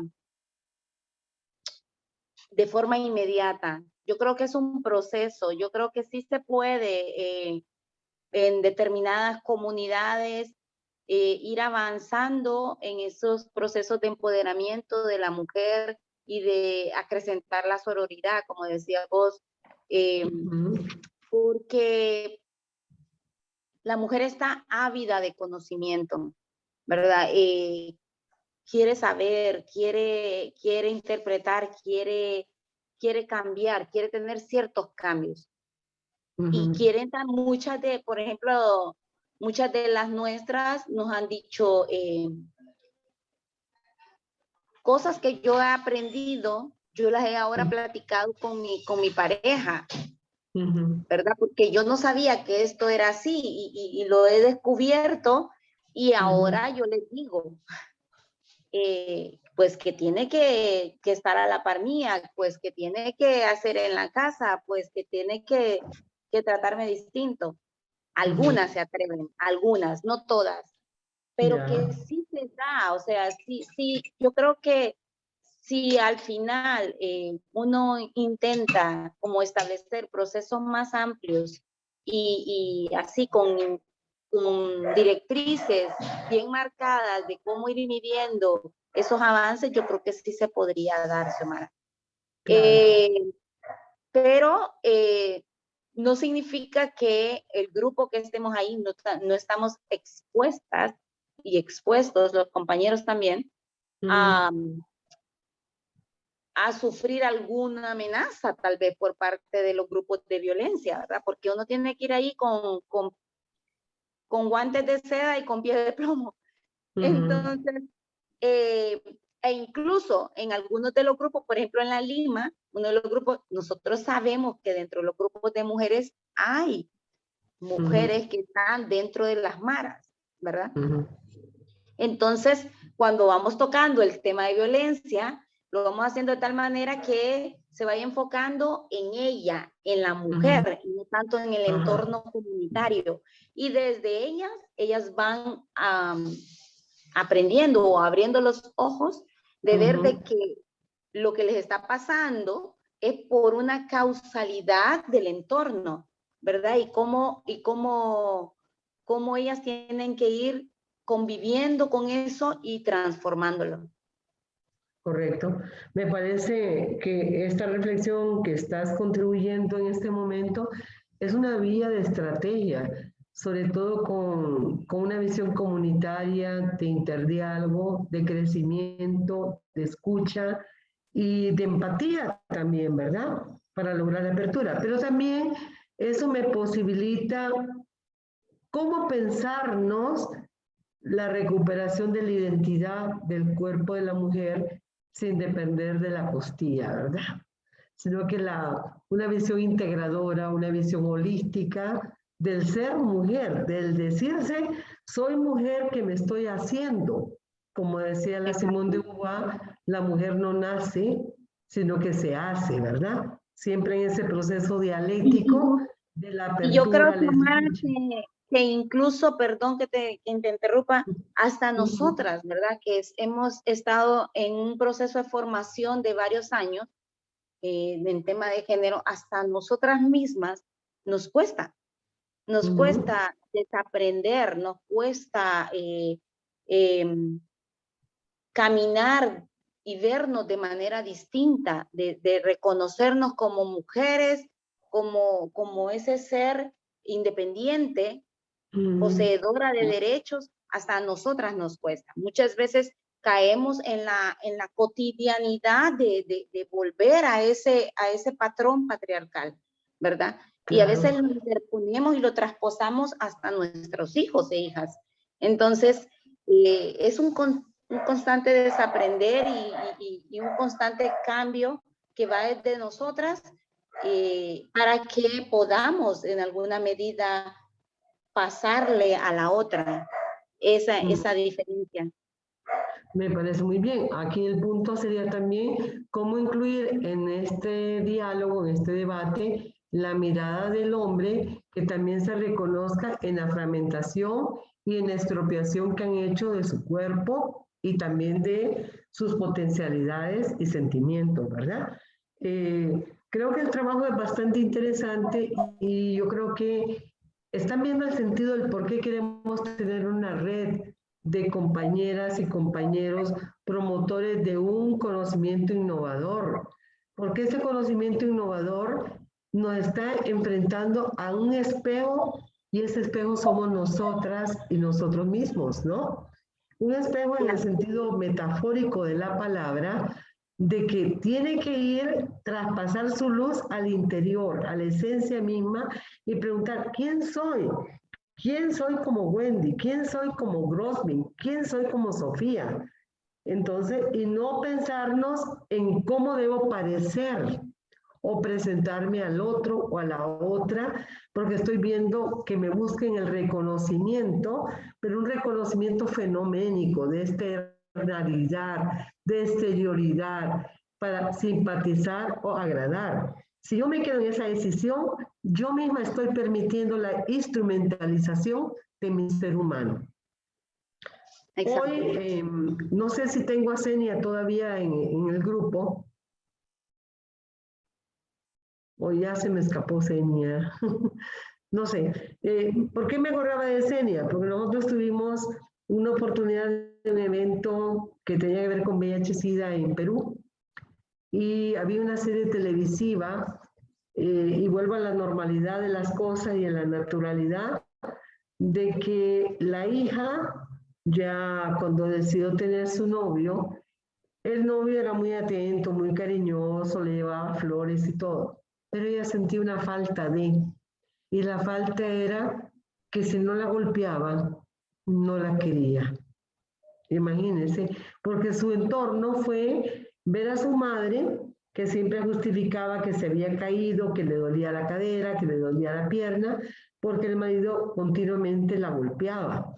Y se había generado esa frase irracional de quien que no te golpea es que no te quiere. Entonces la tipa justificaba, más bien un deseo casi masoquista de pedir que la golpearan y justificar la golpiza porque era la expresión de amor y de cariño de parte del hombre. Imagínense, siglo XXI, ¿verdad? Con este tipo de series y arrebatos. También Doña hay otro Xiomara. elemento, sí. Doña Xiomara, eso me hace recordar que también aquí eso está pasando. Por ejemplo, hay algunas mujeres que quieren salir de la violencia, pero cuando ya van por ejemplo, a un proceso de la audiencia y les dicen que las medidas cautelares son que el hombre se vaya de la casa, ellas se quedan pensando, ¿y cómo voy a hacer con la comida? ¿Cómo voy a hacer con los ingresos? ¿Quién les va a dar de alimento a nuestros hijos? Y así sucesivamente, y es donde levantan las denuncias. Se retiran, y yo les hablo mucho cuando logro hablar con algunas de ellas, yo les digo, ¿y quién es el que le da de comer a las gallinas para que tenga un huevo? ¿Quién es la que va a ir a sacar la leche de la vaca? ¿Quién es la que pueden hacer pan? Podemos vender tortillas, podemos hacer muchas cosas y no necesariamente, pero como si un hombre le da 100 lempiras, lo ven como que le dio todo el dinero del mundo. Cuando ellas recogen 500, recogen 600. Entonces, eso mismo se mira mucho acá en todos los lugares. Y la otra es la que la sociedad le dice. Claro. Que si no estás casada, que si no estás... Eso, me estaba... Todavía se... Exacto. Bueno, todavía está ese dicho, ¿verdad? De la mujer quedada, la solterona, etcétera. Pero te das cuenta otra vez cómo ese estado patriarcal está regulando, está normando, está diciéndote qué debes hacer, qué debes pensar y qué no debes transgredir. Pero en este momento, ¿verdad? Claro, veo poco a poco, yo sé que el resto de las compañeras, que me encantaría, ¿verdad?, tener un poco más movidos los diálogos, estamos viendo críticamente también nuestra trayectoria humana como seres sociales, como mujeres que también tenemos historias y estamos insertas en un modelo de cultura que tenemos el privilegio de poder poner en ejercicio la capacidad de pensar, de argumentar, de buscar salidas salomónicas para que no nos encierren los tigres, ¿verdad? Como bien hizo Ana y como después me lo explicó. Pero también teniendo el sartén por el mango de saber qué es lo que realmente hay en toda la deconstrucción. Cuando empezamos a ver, no buscar una causa para algo, sino que buscar toda la cadena, todas las cadenas causales que van a la tradición, que van a los mitos, a los decires, aquello que no es ciencia, aquello que no tiene realmente fundamento, pero que se naturaliza porque no hay otra opción, porque no hay capacidad de pensar y buscar una estrategia diferente. Ahora bien, todo esto que hemos señalado el día de hoy tiene un cuerpo que también tenemos que trascender, ir en un proceso de abstracción. Ya pudimos ver el fenómeno, ya hablamos de la realidad del entorno social que nos rodea. Y ese entorno es un entorno material, externo a mí, que yo me muero hoy, pero esa realidad va a estar ahí y tal vez vengan otras mujeres transgresoras. Ahora viene el tema. Si son mis derechos humanos, ¿por qué tengo que normarlos en una legislación internacional para demandar que ese Estado, con ese ADN patriarcal, me defienda, promueva mis derechos? ¿Y hasta qué punto hay una doble moral? Aún también en los convencionalismos sociales y normativos que con tantos años que está pasando y después de escuchar los relatos de cada una de ustedes, uno se piensa, ¿cuál es el paso a seguir? ¿O será que lo que decía Marcela Lagarde, seguiremos en espacios de cautiverio, de esclavas? Bueno, hay un esclavismo moderno, ¿verdad? Posmoderno. ¿Saben una de las cosas que también me llama la atención y que a veces no recurrimos, aunque recién Spotlight estaba hablando del uso del arte como el arte irruptor, el arte que va a venir a deconstruir, las cineastas, por ejemplo. Creo que con esta organización de Jessica Sánchez se está protestando, se está levantando, ¿verdad? El mismo Teatro La Oprimida, con un enfoque de Paulo Freire, para poner el espejo, ¿verdad? Que el espejo no solo proyecte la imagen, sino que el espejo perturbe. Y eso recuerda el famoso cuento, que también usted lo señalaba en su momento, de, ¿cómo se llama esta? De Blancanieves y los 7 enanos, ¿no? Que me imagino que lo leyeron en su niñez, que a lo mejor lo han recreado en algún momento. Pero cómo los cuentos también están reflejando un modelo patriarcal. Caperucita Roja, ¿verdad? Blancanieves, los 7 enanos, etc. Una relectura desde un enfoque feminista, desde un enfoque de derechos humanos, ustedes van a ver los roles que le estaban condicionando a la rivalidad, a la seducción, a la competencia. Por ejemplo, cuando la madrastra se mira en el espejo y se pregunta quién es la más bella, ¿verdad? Hasta que el espejo le dice que hay otra que es más bella que ella. Entonces viene la amenaza transgresora de querer eliminar a la Blancanieves. Pero también está el mito del romanticismo, el amor romántico, ¿no? Ves que llega el príncipe, le da el beso y la revive. Sería muy interesante. Otra lectura que es muy interesante es, por ejemplo, el trabajo que hizo Juana Pavón, la conocida poeta Juana la Loca, ¿no? Con su gran poema, Todas esas sujetas. No sé si han tenido la oportunidad de leerlo, ¿no? De escucharlo, ¿no? O de conocer a esa gran poeta, ¿verdad? Transgresora también, pero respetada. Se hizo respetar, ¿verdad? Y sí tenía los ovarios bien puestos. Es la misma Clementina Suárez, ¿no? ¿Cómo estamos? ¿Estamos claros con todo lo que vamos viendo? Sí. Hola, Xiomara. Es que Sí. venía caminando, pero solo escuché algo de Perú. Sí, Pero ¿te sí, acuerdas la usted serie? relató, ¿verdad? Esta experiencia. Imagínense, de aquellos años y bueno, todavía, ¿verdad? Y todavía, ¿verdad? Las mujeres tienen el mismo pensamiento. Claro, que hay necesidad que las golpeen, que las torturen. Es un sadomasoquismo, ¿no? Mira, hay muchas cosas en la literatura que uno las pasa desapercibidas, pero que en la escritura de hondureñas y de hondureños se reflejan estos modelos, ¿verdad? De justificación, del amante, de los tríos, etc. Y conste que la comunidad LGBTI tampoco es que se libra de la reproducción de modelos patriarcales.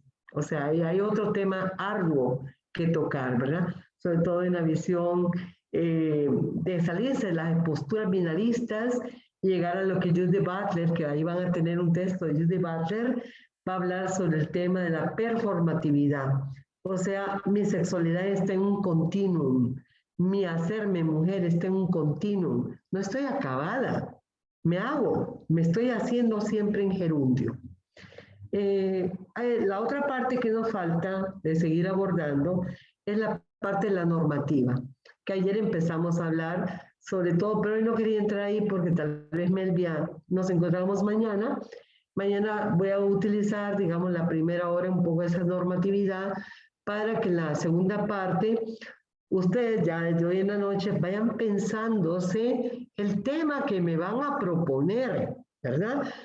Un tema donde ustedes sientan que van a soltar con su pluma la escritura de algo que les va a estar diciendo pues una estrategia de ver la realidad o un comentario sobre un contexto social vinculado siempre al abordaje de este conocimiento innovador que va a ser para diseñar prevención y estrategias para contrarrestar la violencia y femicidio en nuestro país. Así que por hoy, que ya faltan 3 minutos para las 8, yo no sé si estoy bien con el reloj. Espero que vamos en crecimiento, ¿verdad? Que cada día que estamos caminando, estamos reconstituyéndonos, estamos afirmando y también estamos revisitando lo que pensamos y lo que podríamos pensar. Muchas gracias a cada una y a cada uno por la atención. Nos vemos mañana, ¿verdad? Y tratemos un poco de ir soltándonos. Todas tienen capacidad. Yo quisiera como ver esa convulsión de pensamiento de ustedes, personas críticas. Mañana, Sofía, también hoy perdí la oportunidad de este video que va a ser el reencuentro con la crítica que hacía Wendy con educación. Aunque es muy cortito, ¿verdad? Ese video, Sofía. Es solo de 4 minutos. Y si lo pasamos ahorita y nos aguantamos los 4 minutos para despedirnos, ¿por qué no lo ponen? Pónganlo. Sí, ahora. Que necesitamos más horas. Hay tanto que hablar.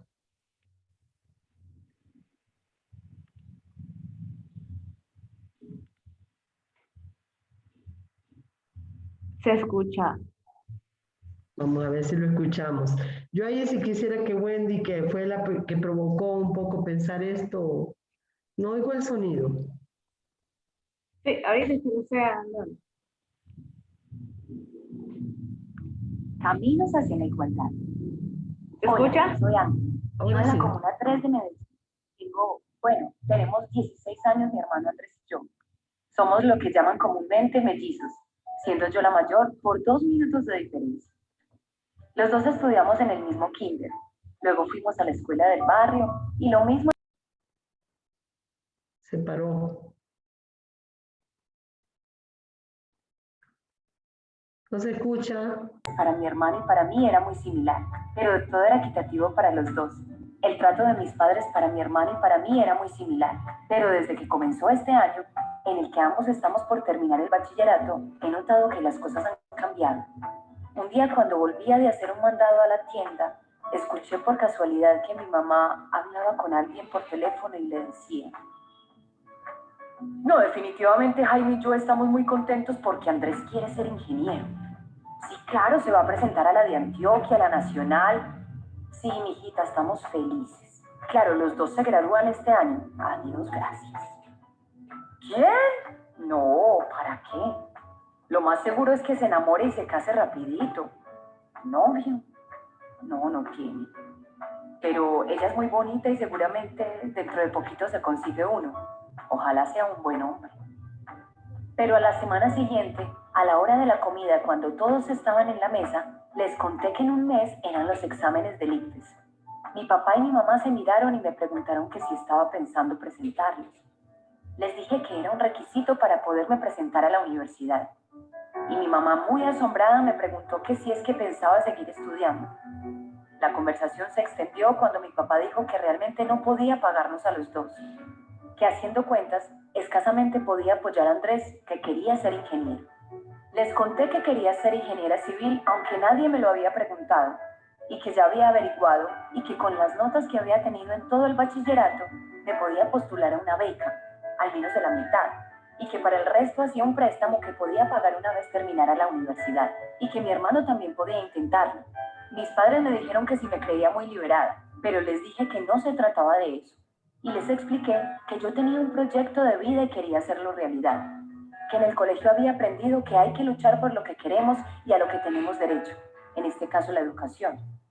Sabemos que situaciones como esta se dan sobre todo porque aún continúan las mismas creencias culturales sobre lo que puede hacer un hombre o una mujer. Por ejemplo, que en mi casa consideraran que es más lógico apoyar a mi hermano para continuar sus estudios que a mí, porque yo me enamoraría y me casaría. Esto es una historia del pasado. Mi hermano y yo estamos buscando juntos las posibilidades de un crédito o de obtener una beca para acceder a la universidad. Estamos convencidos que tanto los hombres como las mujeres podemos hacer nuestros sueños realidad. Solo se requiere tener el deseo firme de querer hacerlo y tomar la iniciativa. Y de esta forma, cambiar el destino que nos tenían trazado, por imposiciones erróneas e injustas, que culturalmente se han pasado de generación en generación respecto a qué pueden o no pueden hacer las mujeres o los hombres. Y que sería maravilloso que nuestras familias nos incentiven y apoyen en igualdad de condiciones. La discriminación de género es el trato diferente hacia una persona según su género. Por ejemplo, la marcada diferencia en los salarios de hombres y mujeres, aun cuando ambos ocupan el mismo empleo. O también se nos niegan las oportunidades de crecimiento personal, profesional y laboral, o cuando somos violentadas por el hecho de ser mujeres. Equidad de género se refiere al principio de igualdad real, de derechos y deberes entre mujeres y hombres para lograr el acceso de las mujeres al mismo trato y oportunidades, para el reconocimiento, goce y ejercicio de los derechos humanos y las libertades fundamentales, así como a la toma de decisiones en todos los ámbitos de la vida pública y privada. Medellín, todos por la vida. Bueno, yo creo que eso reafirma. Si se va a compartir el video, igual va a estar en la plataforma, ¿verdad? O sea, creo que Mario está por ahí, toda la documentación nueva que estará respaldando lo del colonialismo, las otras miradas, ¿verdad?, en tema de feminismo, la lucha entre las mujeres, que es también de Rita Segato, la cuestión esta de la Ciudad de Juárez, hay un texto vinculante, hay otro de Judy Butler. O sea, va a haber material. Yo sé que la pretensión nuestra ahorita no es que ustedes salgan con toda esta información, pero sí que van a tener herramientas. Y como hemos señalado, dependerá también de el deseo, el de seguirse formando, que la red se fortalezca, que la red tenga un mecanismo de presión, que la red se vaya constituyendo como una punta de lanza para derrumbar estos modelos opresores y cautiverios.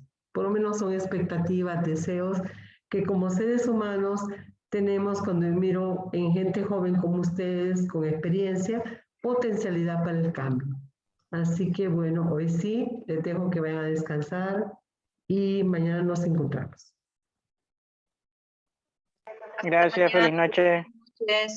Feliz noche. Buenas noches a todos y todas. Feliz noche. Adiós.